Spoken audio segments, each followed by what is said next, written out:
प्रहार संघटनेचे अध्यक्ष बच्चू कडू यांच्या नेतृत्वाखाली नागपुरात शेतकऱ्यांच्या कर्जमाफीच्या मागणीसाठी सुरू असलेल्या ठिय्या आंदोलनाचा आज दुसरा दिवस आहे, ज्यात चारही महामार्ग पूर्णपणे ठप्प झाले आहेत। आजही आंदोलकांनी रस्त्यावर डेरा टाकला असून एका महिलेच्या सांगण्याप्रमाणे ती लहान मुलीला घेऊन तब्बल 12 तासांपासून अडकलेली आहे, तरीही सरकारकडून कोणतेही चर्चेचे निमंत्रण किंवा रात्रीची कोणतीही हालचाल झालेली नाही। बच्चू कडू म्हणाले, सामान्य माणसाला काही करायचे नाही, शेतकऱ्याला काही करायचे नाही। मला वाटते देवाभाऊ यांनी ठरवले आहे का? धोरणांमुळे आता शेतकऱ्यांना आत्महत्या करण्यास भाग पाडले जात आहे। कापूस आयात करून उत्पादक शेतकऱ्यांना मारले जात आहे। लेखणीतून किती शेतकरी मरण पावले, आता गोळीबार करून किती मारायचे हे देवाभाऊंनी ठरवले असेल का? शेतीतही मारायचे आणि इथेही मारायचे, म्हणून त्यांची मानसिकता बदलत चालली आहे। मी पाहिलेला देवाभाऊ आता दिसतच नाही। कालच कर्जमाफीची आशा असल्याचे सांगितले होते, पण अजूनही चर्चेसाठी सरकारचे प्रतिनिधी येतील का याबाबत शंका व्यक्त करत बच्चू कडू म्हणाले, नाहीतर आम्ही तर कफन बांधूनच आलो आहोत। तुम्हाला गोळी मारायची असेल तर आम्ही गोळी घ्यायलाही तयार आहोत, अन्यथा दिवसेंदिवस आंदोलन अधिक उग्र होत जाईल। 12-1 वाजेनंतर आम्ही रेल्वे अडवू, पूर्ण बंद जाम करू आणि दुसऱ्या दिवशी 30 तारखेला विमानतळावर निघू।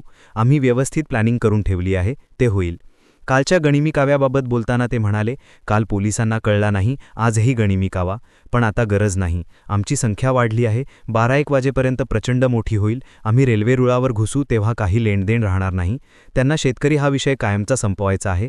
बीजेपीची नेहमीची मानसिकता आहे की कोणतेही आंदोलन उभे राहिले तर ते दडपून टाकायचे, कारण कोणीही दुसरे आंदोलन करू नये, ही भारतीय जनता पक्षाची सरकारमधील नेहमीची मानसिकता आहे। महाराष्ट्राची आर्थिक स्थितीबाबत विचारले असता बच्चू कडू म्हणाले, 40,000 कोटींचे कर्ज काढले तर मरत काय सरकार? आर्थिक स्थिती नाही म्हणतात, मग 64,000 कोटी फक्त मुंबईसाठी खर्च करताय, निवडणुकीसाठी 85,000 कोटी शक्तिपीठासाठी। 6.5 लाख कोटीचा बजेट आहे, आता हा 8वा महिना, 3-4 महिन्यात काही पैसे आले नाहीत, बजेट फेल आहे का? 2.5-3 लाख कोटी कर्मचारी पगार डीपीडीसी फंडिंगसाठी गेले, 5 लाख कोटी कुठे गेले सांगा ना? कोणाच्या मस्तकी मारलेले आहे? शेतकरी आला म्हणजे पैसे नाहीत।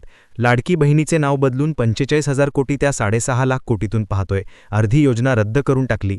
तेलंगणा 3 लाख कोटीचा बजेट 45,000 कोटी शेतकऱ्यांसाठी ठेवले आणि तुम्ही 9,000 कोटी। आजच्या रूपरेषेबाबत सांगितले, आज आम्ही इथून सरळ रेल्वे मार्ग पकडणार, जाम करू। सरकार ऐकेल नाही तर विमानतळ ओढून थांबवू। रेल्वे बंद झाली तर परिणाम दिल्लीपर्यंत जाईल। काल एका कार्यकर्त्याला पोलिसांनी मारहाण केली, त्याची बहीण फाडली। तो म्हणाला, उद्या रेल्वे बंद करतोय म्हणून बाचाभूत मारले। आता पोलिसांनी सुरुवात केली आहे, आम्ही लोकशाही मार्गाने आंदोलन करतो आहोत। हे हुकुमशाही आहे का? संविधानात बसत नाही। सरकारला विचारतो, रोज आत्महत्या होतात, याला लोकशाही म्हणायची का? संविधान ह्यासाठी आहे का? बच्चू कडू यांचा निर्धार पक्का असून ते म्हणाले, लोकांचा साथ वर्षभर असेल तर वर्षभर थांबू। सगळ्यांची जेवणाची व्यवस्था आहे, काल डबे आले, रात्री कंबल वाटप झाले।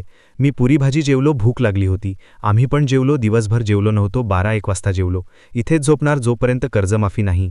पंजाबच्या धर्तीवर आंदोलन करणारे बच्चू कडू हे घरून निघाले असून कर्जमाफी झाल्याशिवाय उठणार नाहीत असा निर्धार घेऊन नागपुरात डेरा टाकला आहे। हे देशातील नंबर 1 न्यूज नेटवर्क अस्सल अपडेट।